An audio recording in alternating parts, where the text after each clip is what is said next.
إن الحمد لله نحمده ونستعينه ونستغفره ونعوذ بالله من شرور أنفسنا ومن سيئات أعمالنا. من يهده الله فلا مضل له ومن يضلل فلا هادي له.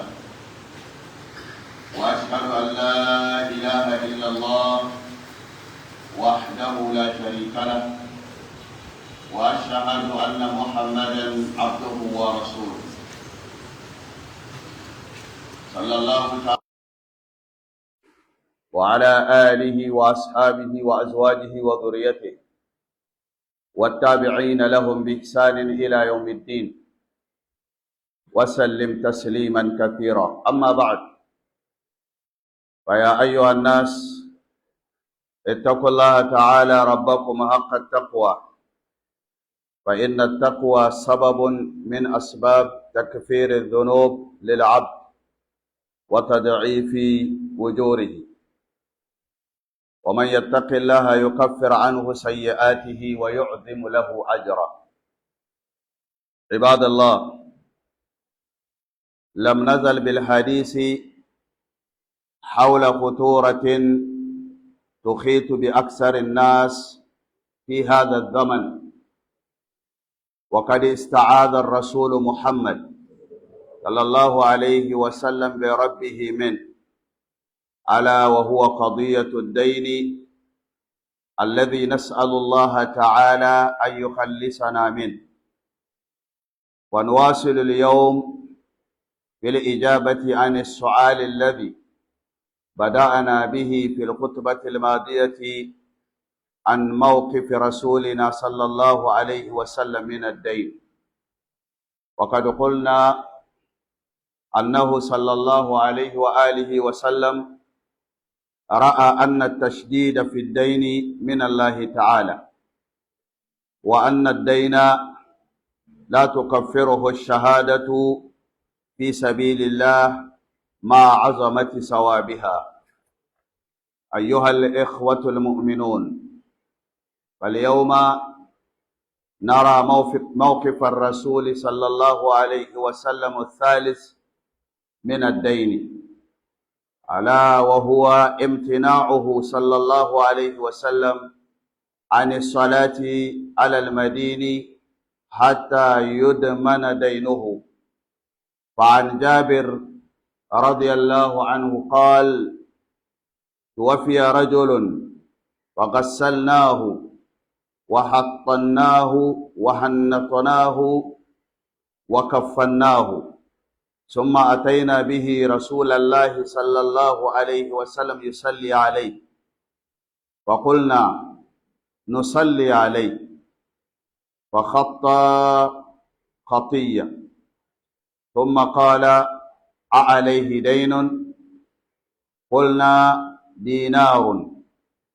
فانصرف فتحملهما أبو قتادة، فأتيناه فقال أبو قتادة: الديناران علي. فقال رسول الله صلى الله عليه وآله وسلم: حق الغريم، وبرئ منهما الميت. قال: نعم. فصلى عليه، ثم قال بعد ذلك بيوم: ما فعل الديناران؟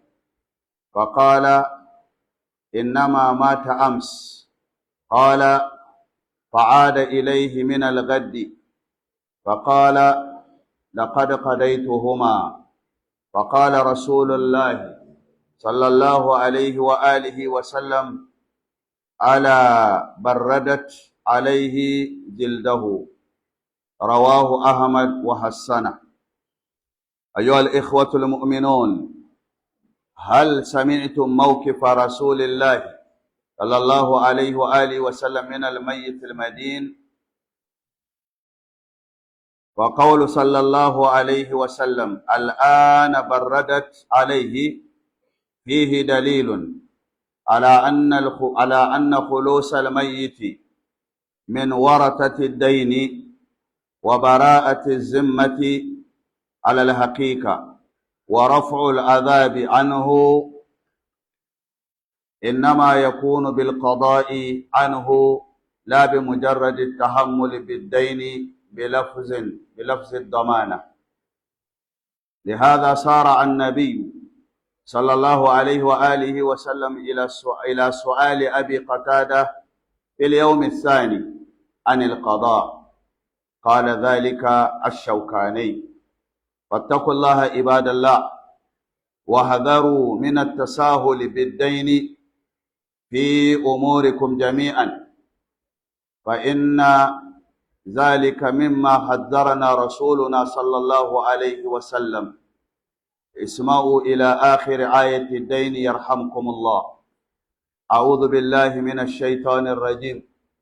يا أيها الذين آمنوا إذا تداينتم بدين إلى أجل مسمى فاكتبوه، وليكتب بينكم كاتب بالعدل، ولا يأب كاتب أن يكتب كما علمه الله، فليكتب وليملل الذي عليه الحق وليتق الله ربه ولا يبخس منه شيئا، فإن كان الذي عليه الحق سفيها أو ضعيفا أو لا يستطيع أن يمل هو فليملل وليه بالعدل، واستشهدوا شهيدين من رجالكم، فإن لم يكونا رجلين فرجل وامرأتان ممن ترضون من الشهداء أن تدل إحداهما فتذكر إحداهما الأخرى، ولا يأبى الشهداء إذا ما دعوا، إلى آخر الآية. بارك الله لي ولكم في القرآن العظيم، ونفعني وإياكم بما فيه من الآيات والذكر الحكيم. أقول قولي هذا وأستغفر الله لي ولكم ولسائر المسلمين من كل ذنب فاستغفروه إنه هو الغفور الرحيم.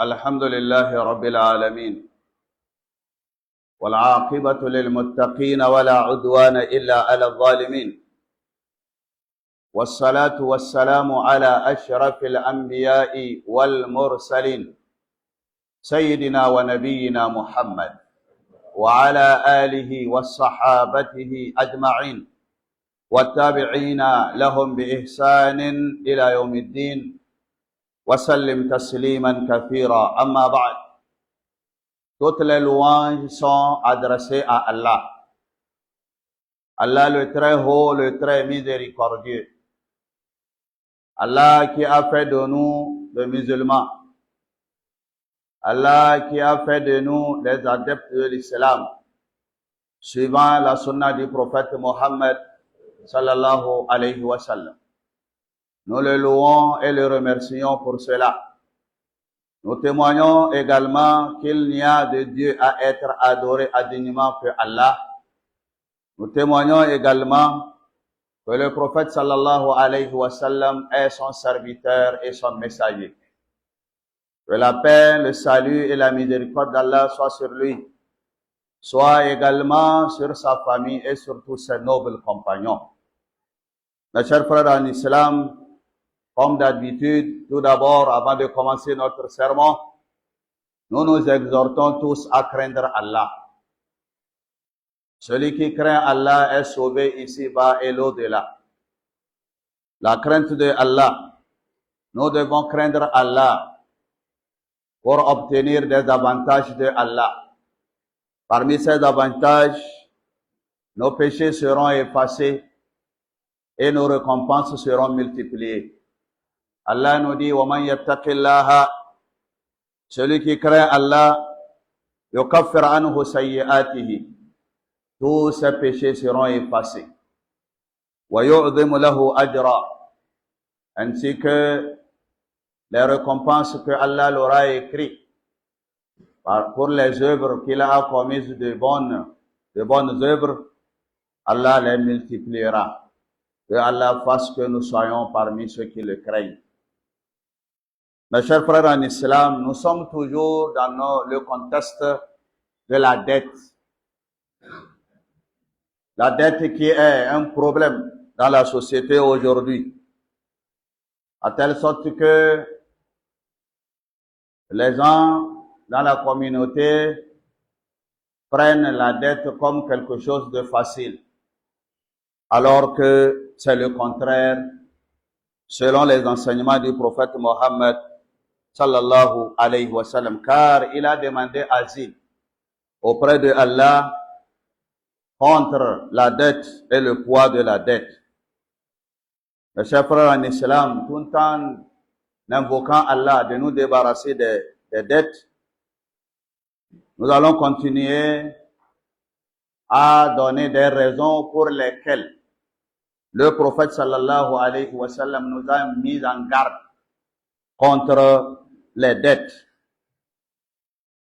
À premier abord, nous avions parlé que le prophète sallallahu alayhi wa sallam nous a mis en garde parce que Allah subhanahu wa ta'ala a également mis en garde contre le fait de contracter des dettes par-ci, par-là.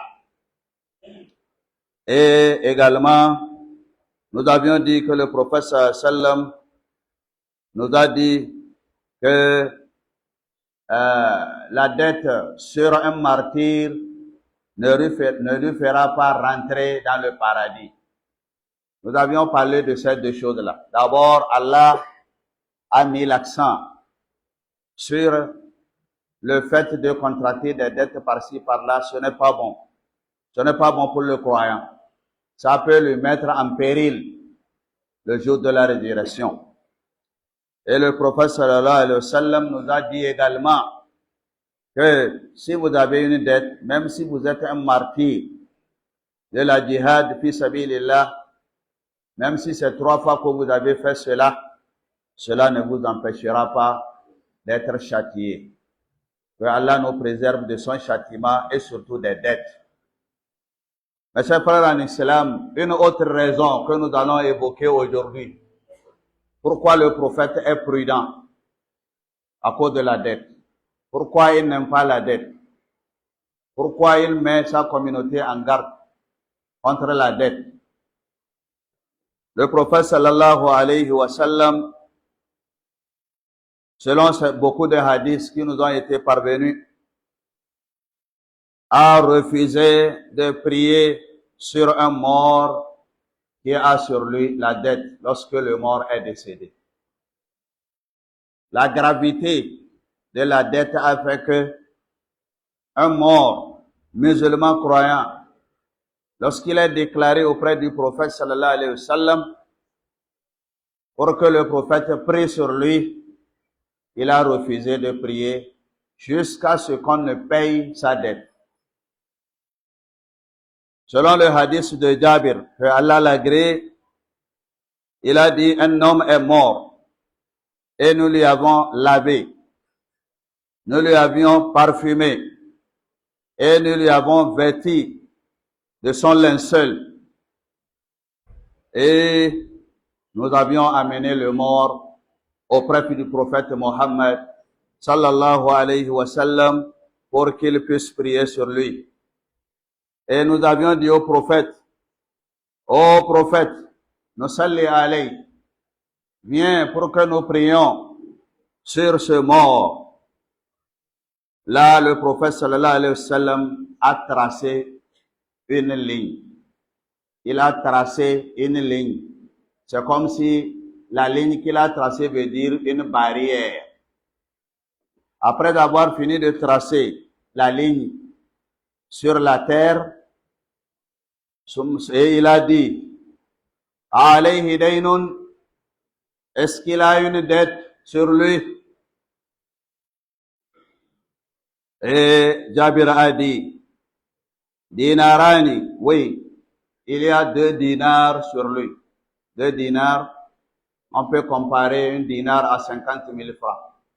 Donc il y a 2 dinars, c'est-à-dire c'est comme s'il y a 100 000 francs seulement sur lui. Et qu'est-ce que le prophète a dit? Fansarafa. Le prophète est retourné. Il n'a pas prié. Jabir dit, Fatahammalahuma Abu Qatada. Abu Qatada était parmi le groupe. Il a dit, je prends la charge. Il a dit à ses compagnons, je prends la charge des 2 dinars. Jabir dit, nous sommes retournés encore vers le prophète pour lui dire que Abu Qatada a pris la charge. Abu Qatada lui-même a dit, ô prophète, j'ai pris la charge des 2 dinars, je vais les payer. وقال رسول الله صلى الله عليه وسلم حق الغريم. Et le prophète sallallahu alayhi wa sallam a dit, le droit de celui qui a l'argent sur celui qui a pris l'argent, c'est son droit. C'est ce qu'il a dit. Le droit de celui qui a la dette sur celui qui a pris la dette.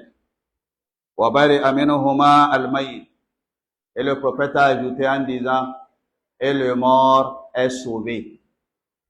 Et le mort est sauvé. وَقَالَ نَعَمْ. Et le mort est sauvé. C'était une question qu'il a posée. Donc le droit de celui qui a l'argent est garanti et que le mort est sauvé. Jabir a dit oui, nous avions dit oui. Wasalla alayhi. C'est en ce moment que le prophète a prié sur le mort. Après avoir prié et que le mort a été enterré, le lendemain seulement, le prophète sallallahu alayhi wa sallam a demandé, Ma fa'ala dinarani. Qu'est-ce que vous avez fait des 2 dinars? Qu'est-ce que vous en avez fait? C'est payé ou c'est pas payé? Waqala. Et là, Abu Qatada qui a pris la responsabilité de payer a dit, c'est seulement hier qu'il est mort. Innama mata ams. C'est seulement hier qu'il est payé et qu'il est mort. C'est seulement hier qu'il est mort. Qala. Et le prophète a dit, Fa'ada ilayhi min al-ghad. Le lendemain encore, 2e jour, le prophète est retourné chez Abu Qatada. Regardez la gravité de la situation. Le prophète en personne est retourné chez Abu Qatada.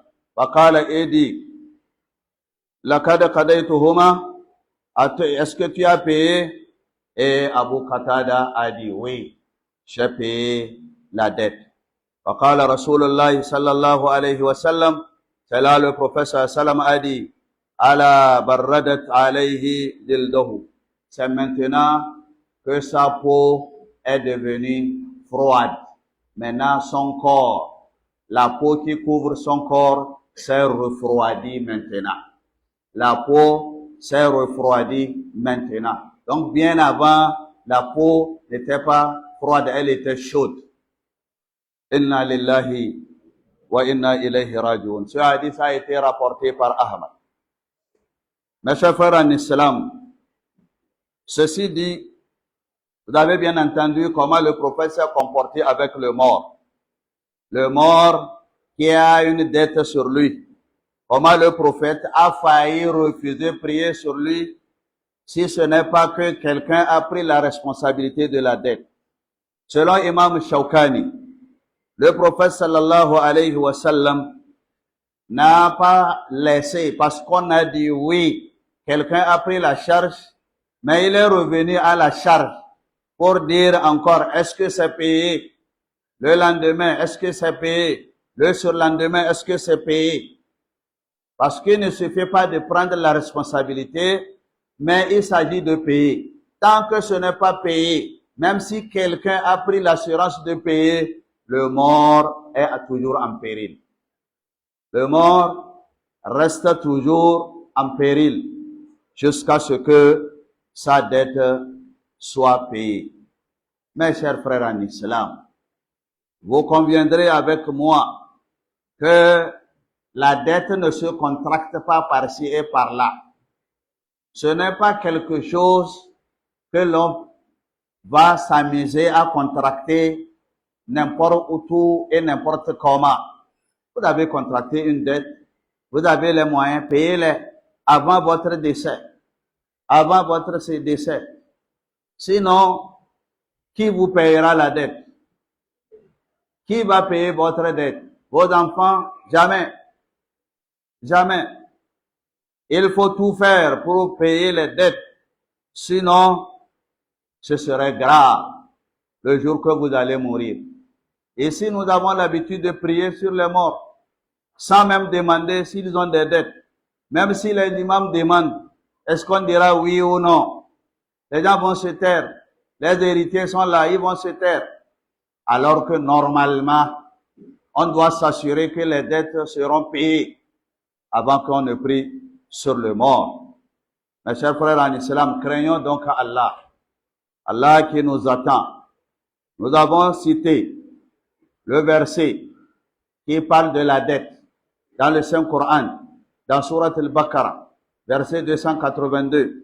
Un verset très long, à tel point que nous avions cité une première partie.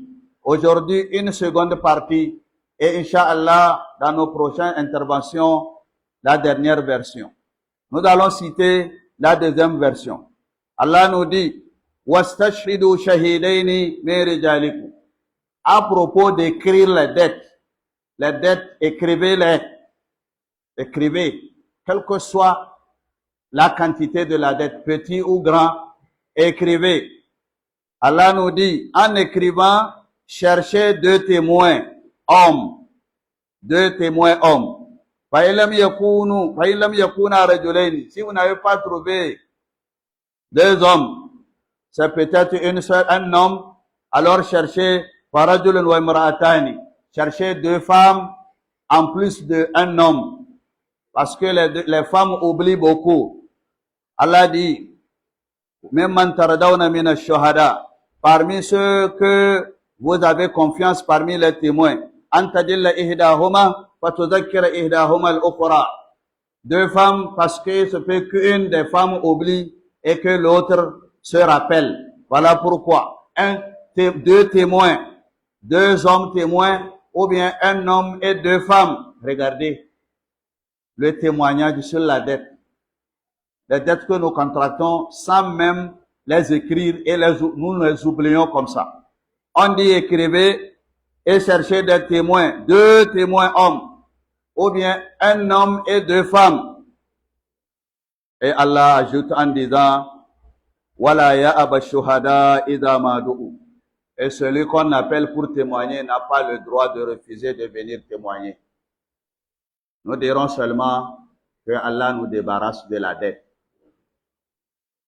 Que Allah, parce que avant que nous quittions ce monde, nous avions déjà payé toutes nos dettes. Godiya sun tabbata ga Allah. Ubangijin talikai mai jin kan bayansa. Allah wanda muke gode masa shine wanda ya cancanci godiya da rabo. Allah shine wanda ya kamata mu gode masa kuma mu yabe shi. Mun shaida ba abin da ya kamata mu bauta da gaskiya sai Allah. Mun shaida shugabanmu Annabi Muhammad sallallahu alaihi wasallam bawansa ne manzonsa ne. Ya zo ya karantar da mu, ya nuna mana duk abin da aka ce ya nuna mana. Abin da ya kamata mu yi mu tsira gobe kiyama, wallahi ya karantar da mu. Ya nuna mana, ya gwargwada domin kowa ya gani, sai da ya kare wannan tsab, sa'annan ya koma lahira. Tsira da amincin Allah su tabbata a gare shi. Da shi da iyalansa da abokansa, da wayanda suke rike da sunnansa, da wayanda suke yaɗa ta, to ta hanyar karantaswa ko taimako masu karantaswa. ‘Yan uwa musulmi, a kullum a kowane lokaci kafin mu ce wani abu cikin huɗubanmu, muna kira da mu ji tsoron Allah. Mu ji tsoron Allah wannan zamani musamman, wanda tsoron Allah ya yi ƙaranci, mutane al'amarinsu, harakokinsu, da ka lura za ka ga babu tsoron Allah ko kaɗan. To wallahi wanda yake bai tsoron Allah ya taɓe a rayuwarsa, gobe kiyama ya shiga wahala. Allah ka raba mu da wahalar lahira. Wanda ko yake tsoron Allah, akwai babban alfano da zai samu. Da farko, Allah zai kankare masa zunubansa kamar yadda yace wa man yattaqillaha yukaffir anhu sayyi'ati, wanda yake tsoron Allah za a kankare masa zunubansa. Na biyu wa yu'zimu lahu ajra, aikin sana alkhairi da yi sai a yawaita shi yayi yawa. Allah kai mana katari da tsoronka. ‘Yan uwa musulmi, har yanzu dai mun dawo akan abin da muka yi bayani akai wancan sati, zancen bashi. Allah ka raba mu da bashi. Jama'a, Allah ka raba mu da bashi. Duk wanda yake da bashi, Allah mun roke ka don girmanka da zatinka, ka bashi abin da zai biya bashi da hannunsa kafin ya bar duniya. Allahumma amin, Allahumma amin, Allahumma amin.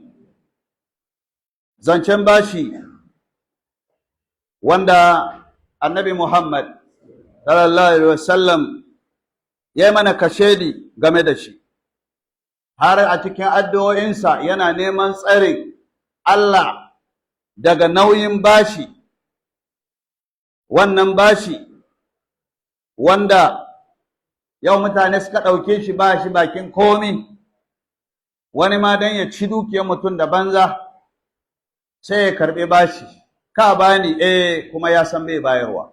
Me yasa? Dan bai san nauyin da ke kan bashi ba, bai sani ba.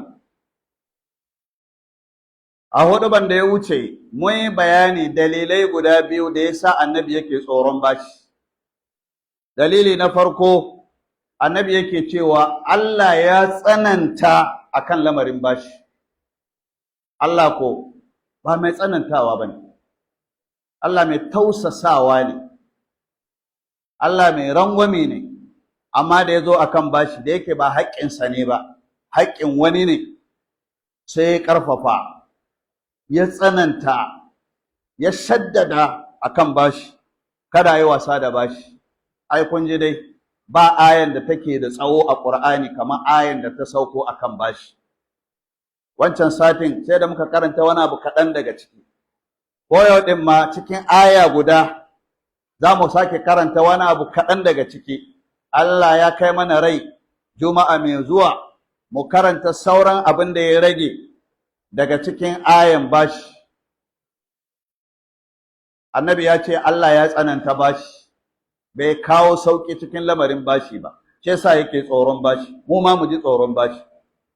Abu na biyu, dalilin da yasa annabi yake tsoron bashi, ya ce duk da girma da darajar shahada, ma'ana mutuwa, jihadi fi sabilillah, duk da girmansa da ladansa da ɗaukakansa a cikin musulunci, in dai mutum ka mutu kana shahidi fi sabilillah, akwai bashi a kanka wai baka shiga aljanna. Annabi ya ce abin da yasa yake tsoron bashi kenan, kuma yake so mu ma mu ji tsoron bashi. Yau dalili na uku da yasa annabi yake tsoron bashi, ya ku ƴan uwa musulmai. Manzo Allah sallallahu alaihi wasallam yana tsoron bashi ne saboda imtina'uhu yaƙi ani salati, yayi sallan jana'iza alal madini akan gawan da ke da bashi hatta yudmanu dainuhu, sai ya tabbatar an biya bashinsa ko za a biya bashinsa, sai ya tabbatar gawan nan kafin ya yi masa sallah, wai sai ya tabbatar bai da bashi ko kuma an biya bashinsa ko za a biya bashinsa. Hadisi daga Jabir, Allah ya ƙara masa yadda, ya ce wata rana wani mutum ya mutu, sai muka yi masa wanka, muka shafa masa turare, muka sanya masa likafani. Sai muka ɗauko gawa, muka zo wurin manzon Allah sallallahu alaihi wasallam, muka ce manzon Allah gashi nan mu yi masa sallah da kai. Sai annabi ya yi zane guda a ƙasa. Ma'anar wannan zane ya sa shinge kenan, kamar bai yi, sai da dalili. Sai annabi ya ce a alaihi dainun, shin yana da bashi? Fakulna, Jabir ya ce, sai muka ce, dinara ne, dinari biyu, mu ɗauka kamar sankantu mil biyu, samin. Sai annabi ya juya kawai ya wuce, tashin hankali. Fatahammalahuma Abu Katada, sai Abu Katada ya ce mai ‘yan uwansa, ya ƙi ya mashi sallah, saboda bashi, ni na ɗauki nauyin bashi, ni na biya. Jabir ya ce, sai muka ɗauki gawan muka kuma bi annabi, muka ce, ga abokata da zai magana, abokata da ya ce, na ɗauki nauyin bashi, na yadda na biya. Fakala sai annabi sallallahu alaihi wasallam ya ce, to, haƙƙin mai bashi ya tabbata, za a biya shi, ko? Haƙƙinsa ya tabbata ko? Za a ba shi haƙƙinsa ko? Sai ya ce, wa bari minhuma almayyitu, kenan gawan nan zai kufuta ko zai tsira ko? Sai ya tambaya haka. Ala Jabir ya ce, sai mu duk muka ce na'am, ma'ana in ba biya ba gawan bai tsira, in an biya ya tabbata, ya kufuta. Sai annabi ya yi masa sallah, bayan ya yi sallah an wuce, washe gari sai ya tambaya, ma fa'ala dinar, me ya samu dinarin nan guda biyu da ake bin mamaci, ma'ana an biya ko ba biya ba. Sai Katada ya ce, a'a, ya kai manzon Allah, jiya ne fa ya mutu fa. Sai manzon Allah sallallahu alaihi wasallam ya wuce, bai ce mishi komi ba. Washe gari na biyu, sai manzon Allah ya tambaye shi, yaya an biya bashin nan? Abokata da ya ga yadda manzon Allah yake matsawa, sai ya ce, laqad kadaituhuma, na biya bashin nan. Faqala, sai manzon Allah ya ce, manzon Allah sallallahu alaihi wasallam ya ce, ala barradata alaihi dildahu, ku saurara, yanzu fatan jikin mamaci ne yake sanyi, yanzu fatan jikinsa ta yi sanyi, da fa ba ta yi sanyi ba, yana cikin matsuwa, yana cikin jarraba. Wanga shine inna lillahi wa inna ilaihi raji'un. Allah gare ka muke kuma gare ka za mu koma. Allah ka sa in za mu koma ba bashi ko ɗaya a kanmu. Ya ku ’yan uwa musulmi, wannan magana kawai hadisi ya ƙare a nan, hadisin da Imam Ahmad ya rawaito. Idan muka duba kalman da annabi ya ce, al'ana barradata alaihi, wai yanzu fatar gawan ta yi sanyi. Wannan magana ba ƙaramar magana ba ce fa. Annabi duk da ya ce yanzu tun da an ce za a biya, wai za a biya, bai ce fatarsa ta yi sanyi ba. Dan ka ce ka biya ba shine magana ba.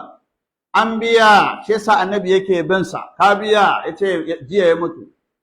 Washe gari ka biya, da ya ga annabi ya matsa ya ce a biya. Me yasa annabi yake bin sa? Ya karantar da shi, ya karantar da mu. Kada mu yi wasa da batun bashi. Kada mu yi wasa da batun bashi. Wanda bai biya bashi ba yana da ikon biya, ya ƙi biya, aka bi har aka ƙyale. To ya janyo ma kanshi tashin hankali tun daga duniya kafin ma a je lahira.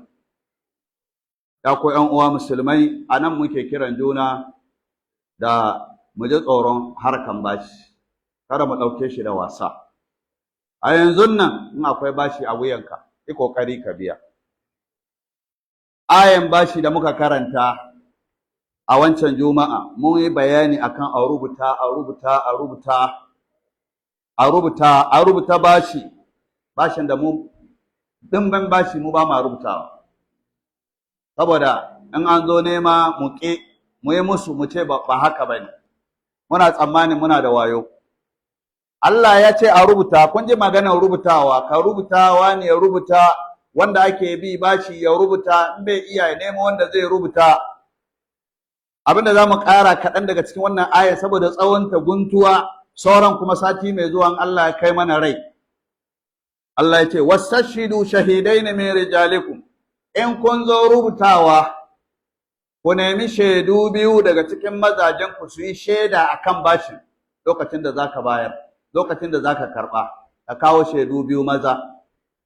Allah ya ce, wa in lam yakuna rajulaini, in dai ba a samu maza biyu ba, fa rajulun, a samu namiji guda, wa mar'atani da mata biyu. Me yasa mata biyu? Mimman tardawna min ash-shuhada, daga waɗanda kuka yadda da shaidansu, an tadilla ihdahuma, saboda mace mai mantuwa ne, in ɗayan ta mance wa tuzakkira ihdahuma al-ukhra, ɗayan ba za ta mance ba. Shaida bashi ɗaya kenan fa. Wai ka kawo maza biyu, in baka samu ba, in ka samu namiji ɗaya ka kawo mata biyu, mutane uku akan bashin da zaka karɓa. Kuma ba ce wai jikka guda ko jikka biyu ba. Wai ka kawo shaidu. Idan baka kawo shaidu ba, ka biya. Ka biya. Ka yadda kai mai imani ne, ka biya. Sai Allah ya ce, wala ya aba shuhada idza ma du'u. Waɗanda aka kira su shaida kada su ƙi idan an kira su. Wanda zai shaida akan bashi kai ta ni ba ni ciki, in matsala ta zo a kira ni. Wai dole ka tafi. Jama'a, Allah ka tsare mu. Allah ka kare mu. Allah ka raba mu da bashi. Allah ka kakkaɓe mu daga barin bashi. Allah ka ba mu abin biyan bashi. Allah abin da zai kai mu ci bashin da ba mu iya biya, Allah ka kawo. Rayuwarmu da yau da kullum, Allah ka sa mana sauƙi, sa mana kwanciyar hankali, ka yi mana arziki, ka yi mana halali, ka ba mu abincinmu ba da wahala ba da bashi ba. Ya Allah muna roƙonka duk a cikinmu wanda ke da matsala ko na bashi ko na meye, Allah ka kawo masa sauƙi. Ya Allah muna roƙonka wanda ke cikin ni'ima, Allah ka ƙara masa ni'ima. Mara lafiyarmu Allah ka bashi lafiya, masu lafiya Allah ka ƙara masa lafiya, magabatanmu Allah ka ji kansu, ran da za mu cika Allah ka sa mu cika da imani. Muna roƙon Allah maɗaukakin sarki ƙasashenmu da suke fama da 'yan ta'adda, ɓarayi, 'yan iska, wayanda ba su da imani, su kashe, su sare, su yi faɗe da mata, abubuwa ga sunan dai. Ya Allah muna roƙonka in laifinmu ne kake kama mu da haka, Allah ka yafe mana laifi. In jarrabawa ne, Allah ka ba mu nasara kan wannan jarrabawa. Wayan ga ɓarayin nan, 'yan ta'addan nan, ya Allah mun barka da su, kai mana maganin su. Allah ka halakar da su, Allah ka watsar da su, Allah ka wargaza su. Idan a cikin su akwai masu tuba da shirya, Allah ka shiryar da su. Allah ka sa mu zauna duniya lafiya. Allahumma rabbana ikfina bi halalika an haramik waghnina bi fadlika amman siwak. Allahumma ikfina bi halalika an haramik waghnina bi fadlika amman siwak. Allahumma ikfina bi halalika an haramik waghnina bi fadlika amman siwak. Wannan addu'a wanda yake son ya rabu da bashi, abinda zai ta karantawa ke. Allahumma ikfina bi halalika an haramik waghnina bi fadlika amman siwak. Allahumma ahsin aqibatana fil umuri kulliha wa ajirna min khizyi ad-dunya wa adhabil akhirah. Allahumma inna ala dhikrika wa shukrika wa husni ibadatik. Allahumma rabbana a'izz al-islam wal muslimin. Allahumma ansur man nasara ad-din. Allahumma dammir a'da' ad-din. Allahumma adhill ash-shirka wal mushrikeen. Inna Allaha wa malaikatahu yusalluna 'alan nabiy. Ya ayyuhalladhina amanu sallu 'alaihi wa sallimu taslima. Allahumma salli 'ala Muhammad wa 'ala ali Muhammad ma sallaita 'ala Ibrahim wa 'ala ali Ibrahim wa barik 'ala Muhammad wa 'ala ali Muhammad kama barakta 'ala Ibrahim وعلى آل إبراهيم إنك حميد مجيد.